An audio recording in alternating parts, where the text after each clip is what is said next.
الحياة شوقا إلى المولى أتاي أسلمت روحي. On peut se poser la question, quelle utilité et quelle efficacité a un tel procédé d'avertissement?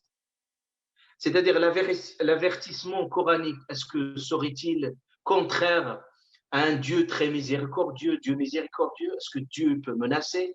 Est-ce que Dieu peut avertir? Ben, nous allons bien entendu répondre à ces questions en se référant bien entendu à plusieurs travaux de recherche aujourd'hui et qui vont nous permettre de comprendre l'utilité, la fonction de l'avertissement. Parce que l'avertissement, ce n'est pas quelque chose qui est à la marge et que le Coran en parle juste pour faire peur aux gens, mais il s'agit vraiment d'un procédé de communication très important. Vous voyez qu'en psychologie, surtout en psychologie sociale, on a des études et des recherches scientifiques qui parlaient de la communication persuasive. C'est-à-dire, il y a des travaux au carrefour de la psychologie comportementale et la psychologie sociale de la communication. Et ces travaux de recherche ont été exploités pour mettre en œuvre les campagnes de sensibilisation.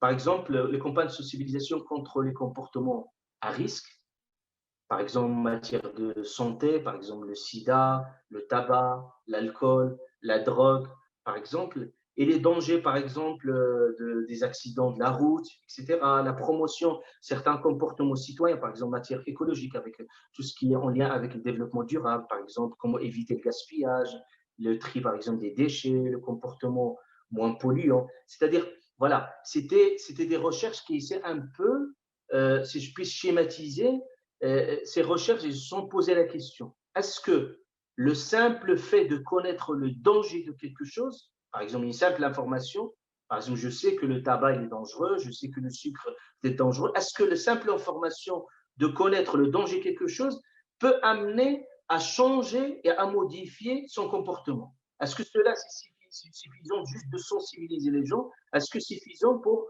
les responsabiliser, pour les amener à produire des comportements? Voilà. Est-ce qu'il y a un lien entre nos connaissances que nous savons et entre nos comportements?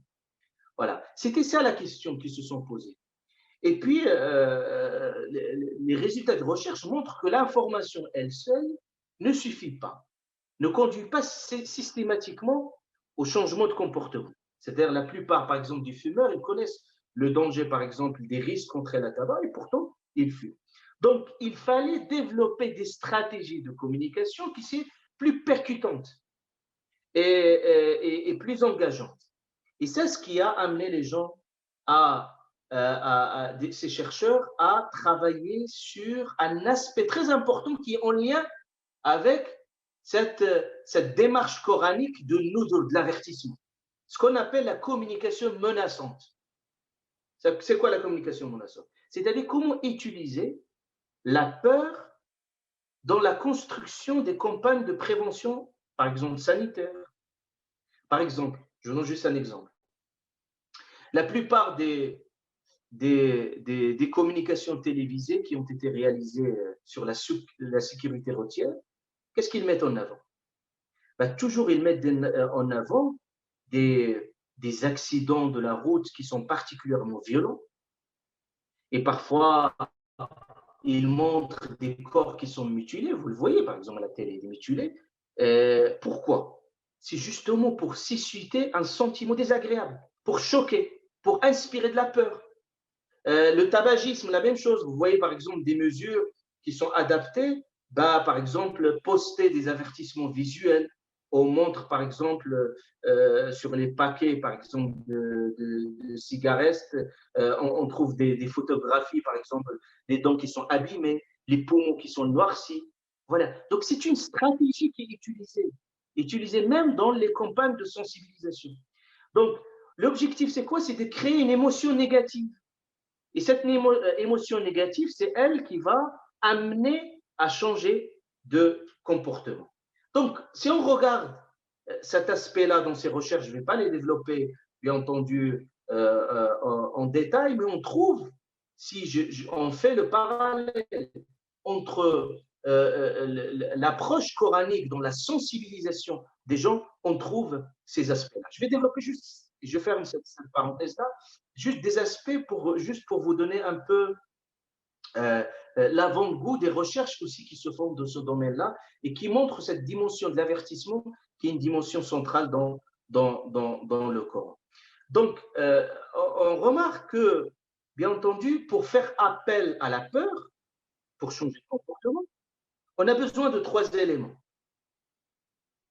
On a besoin d'une menace, une recommandation et une peur. Et on va voir ces 3 dimensions sur lesquelles s'appuient beaucoup de chercheurs pour un peu les appliquer au texte coranique et vous allez voir la traduction réelle de ce que c'est que cette forme de menace, comment elle peut changer de comportement. Premièrement, la menace. C'est quoi la menace? La menace, il renvoie aux conséquences négatives de notre comportement. Par exemple, si on fait un tel comportement à risque, quelles sont les conséquences négatives? On prend par exemple dans le Coran. Allah Azza wa Jal, par exemple, quand il nous parle de Surat al-Baqarah, de l'interdiction de l'usure, par exemple, de riba. Allah Azza wa Jal, tout de suite, il nous met contre les conséquences et le danger. Et c'est ça la menace, le danger d'une telle attitude. Quand Allah Ta'ala, par exemple, parle par exemple de zina, de la fornication, il parle la même chose de ce danger. Et c'est pour ça que vous trouvez même dans l'expression coranique, il ne dit pas par exemple, ne forniquez pas, ne commettez pas l'adultère. Il dit ne vous approchez pas. Donc on a une culture de prévention. Ne vous approchez pas. C'est comme vous avez un panneau de signalisation qui vous avertit déjà de loin. Et ça, c'est une forme aussi très présente dans le Coran. Vous trouvez qu'il menace. Par exemple, le riba, Allah Azza wa Jalla dit c'est-à-dire il faut s'attendre à une guerre de la part d'Allah et de son prophète.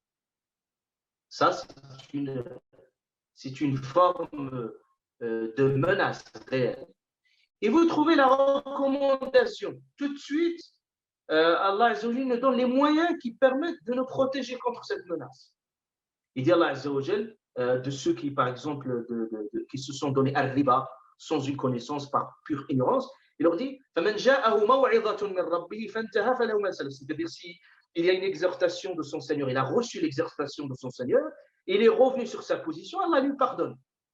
Et puis, Allah aussi dans la suite, ces versets coraniques, il dit si vous vous repentez, vous avez votre capital, vous ne soyez injuste envers personne et vous ne serez pas lésés non plus dans le texte coranique. Et puis, il y a la peur. Cette peur-là, c'est une réaction, bien entendu, émotionnelle. Et cette réaction émotionnelle, on le trouve, c'est ça ce qui va générer ce qu'on appelle dans le Coran le khashia, c'est-à-dire la peur d'Allah subhanahu wa ta'ala. C'est-à-dire à un moment donné, quand la personne va se poser la question, il dit, si je vais y aller dans une telle démarche qui serait contraire à mes principes, et Allah Azza wa Jal me voit, et Allah Azza wa Jal me menace, ça permet à la personne de freiner et de faire et d'oublier complètement et de ne pas entamer une telle démarche. C'est ce qu'on appelle al-khashia. Al-khashia, la peur d'Allah Azza wa Jal, ce n'est pas une phobie, non, c'est une forme de paix intérieure, c'est-à-dire vous sentez une paix intérieure et qui va être en conformité avec vos principes. C'est-à-dire que la peur ici, il a un élément facilitateur. Donc tout ça, c'est juste pour vous dire, si nous sommes allés dans le détail, pour vous dire que finalement, en matière d'éducation, même en matière d'éducation, il faut avoir la bienveillance et il faut avoir l'exigence. Et c'est ce qu'on retrouve dans le Coran, parce qu'ils sont 2 composantes essentielles de l'éducation. Parce que vous ne pouvez pas parler aux gens juste leur annoncer les bonnes nouvelles, tout va bien dans le meilleur des mondes. Mais au bout d'un moment, il faut absolument avoir cette attitude d'avertissement et qui est qu'on le retrouve dans le Coran principalement. C'est justement pour avoir l'équilibre nécessaire. Et l'avertissement, ça permet de responsabiliser les gens par rapport aux conséquences de leur comportement. Et ça, on le retrouve dans plusieurs passages dans le Coran. Donc, pourquoi ces gens-là, ils ont refusé un nudul?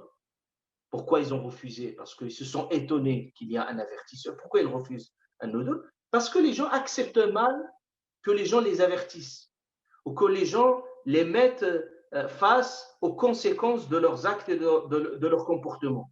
Et surtout, ils ont du mal à accepter, à écouter que les gens leur donnent des limites. C'est pour ça que vous trouvez aujourd'hui qu'il y a un engouement vers les spiritualités au profit des religions, parce qu'on se dit, bah, les religions, ils ont des limites, il faut faire ceci, il ne faut pas faire cela, et tout cela, ça peut freiner beaucoup de personnes à avoir une telle démarche.